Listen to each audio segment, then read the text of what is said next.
Hello VS, இந்த படத்தில் காமிச்சிருக்கிற மாதிரி இந்த சப்ஸ்கிரைப்ங்கிற பட்டன் ரெட்டில் இருந்ததுன்னா அதை ப்ரெஸ் பண்ணுங்க. ஸோ தட் நீங்கள் எனக்கு சப்ஸ்கிரைப் பண்ணலாம். பக்கத்தில் ஒரு பெல் பட்டன் வரும், அதையும் ப்ரெஸ் பண்ணினாக்கா என்னோடய ஃப்யூச்சர் வீடியோஸ் எல்லாம் உங்களுக்கு இமீடியட்டாக பர்சனல் நோட்டிஃபிகேஷனாக வரும். உடனே பார்த்து என்ஜாய் பண்ணலாம். இது absolutely free. Thank you. Hello VS, இந்த எபிசோடில் நம்ம 5வது ஸ்லோகத்தோட முதல் தசகத்தில் 5வது ஸ்லோகத்தோட அர்த்தத்தை பார்க்கலாம். இது எப்படி நாராயண பட்டர் எப்படி ஆரம்பிக்கிறார் அப்படின்னாக்கா, ஒரு பிறப்பு அப்படிங்கிற ஒரு சமாச்சாரமே இல்லாத குருவாயூரப்பா, பிறப்பு இல்லாத குருவாயூரப்பா அப்படின்னு தான் ஆரம்பிக்கிறார்.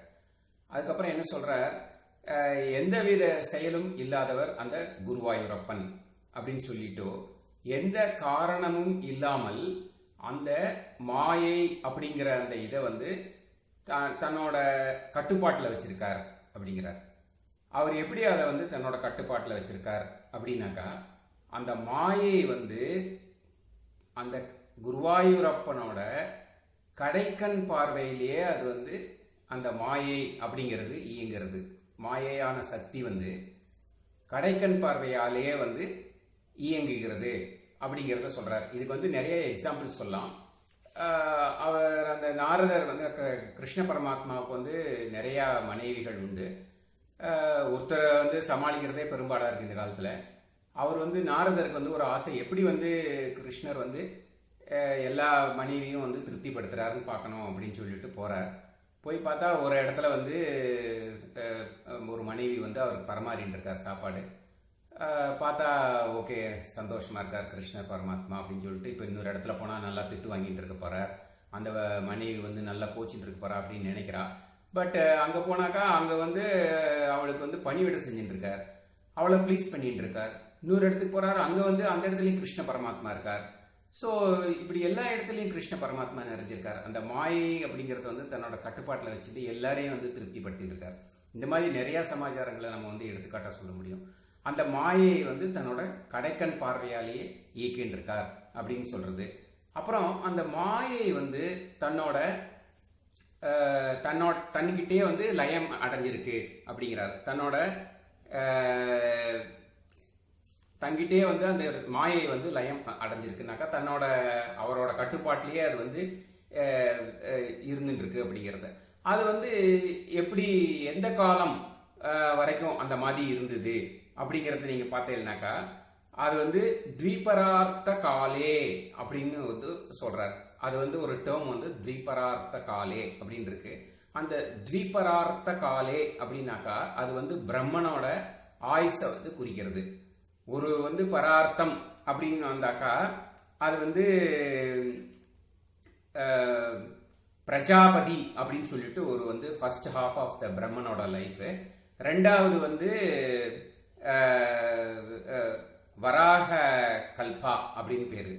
ஸோ 100 கோடி வருஷம், பல 100 கோடி வருஷங்கள், 100 கோடி வருஷம், 100 கோடி வருஷம், அந்த மாதிரி ஒவ்வொரு இதுவும் பிரம்மனோட ஆயுசை பத்தி சொல்றது. இந்த மாதிரி கிருஷ்ண பரமாத்மா குருவாயூரப்பன்ட்ட அந்த மாயைங்கிறது லயம் அடைஞ்சிட்டு இருக்கு அப்படின்னு சொல்லிட்டு சொல்றாரு. எப்ப அது ரிலீஸ் ஆகுது அப்படின்னாக்கா, அந்த பிரளய காலத்துல அந்த பிரம்மா பிரளய காலத்துல அந்த பிரம்மா அதை வெளிப்படுத்தும் போது அந்த இடத்துல இருந்து அந்த மாயை மறுபடியும் வெளிப்படுறது அப்படிங்கிறாரு. அதாவது அதுக்கப்புறம் என்ன சொல்றாரு, சித் சக்தியை உடைய வைகுண்ட நாராயணா அப்படிங்கிறாரு. சித் சக்தி அப்படின்னாக்கா என்ன, சித் சக்தினாக்கா என்ன? அந்த சித் சக்தினாக்கா பல நிரூபிக்கப்பட்ட சக்திகளை கொண்ட குருவாயூரப்பா அப்படின்னு அர்த்தம். அந்த அந்த இடத்துல என்ன சொல்றாரு, ஹே குருவாயூரப்பா, அந்த தாங்கள் மாயை, அதாவது அந்த பிரஜாபதி அப்படிங்கறத சொல்ற. பிரஜாபதி அப்படின்னாக்கா என்னது, அந்த ரஜோகுணம், தமோகுணம், சத்வகுணம் அப்படின்னு சொல்லிட்டு 3 சொன்னேன் இல்லையா நானு. நம்ம ஒரு போன ஸ்லோகத்துல பார்க்கும்போது நான் சொன்னேன் உங்களுக்கு, சத்துவம் ஏத்தத் பராபியாம் அப்படின்னு சொல்லிட்டு அந்த ஸ்லோகம் ஆரம்பிச்சது, சத்துவம் அப்படிங்கிறத. சோ இந்த மாதிரி அந்த பிரஜாபதி அப்படிங்கிற அந்த இது மாயை 3 குணத்தையும் தன்னுள்ள அடக்கி இருக்கு. அதாவது ரஜோகுணம், தமோகுணம், சத்துவகுணம், இந்த 3 குணத்துல குருவாயூரப்பன் 2 குணத்தை, அதாவது ரஜோகுணத்தையும் தமோ குணத்தையும் விட்டுட்டு அந்த சத்துவ குணத்தை தன்னுள்ள தனியாக நிலைப்படுத்தி கொண்டிருக்கிறார். அதாவது அவர் அதை தனியா எக்ஸ்பிளிசிட்டா ஹீஸ் ஷோயிங் இட். ஓகே, அந்த மாதிரி கலப்படம் இல்லாத தூய்மையான எதனாலும் மறைக்காத சத்துவ குணத்தை தன்னுள் கொண்டவர் அப்படின்னு சொல்லிட்டு சொல்றார். அப்புறம் என்ன சொல்றார், பலவிதமான லீலா அவதாரங்களை எடுத்தவர், அதாவது பலவிதமான அவதாரங்களை எடுத்து லீலைகளை செஞ்ச அந்த கிருஷ்ண பரமாத்மா குருவாயூரப்பன் சத்துவ குணத்தை கொண்டு விளங்குகின்றார் அப்படின்னு சொல்லிட்டு இந்த ஸ்லோகத்தை முடிக்கிறார். ஸோ இது குருவாயூரப்பனை பத்தி இப்படி எக்ஸ்பிளைன் பண்றார். தேங்க்யூ ஃபார் வாட்சிங் திஸ் வீடியோ. பாய்.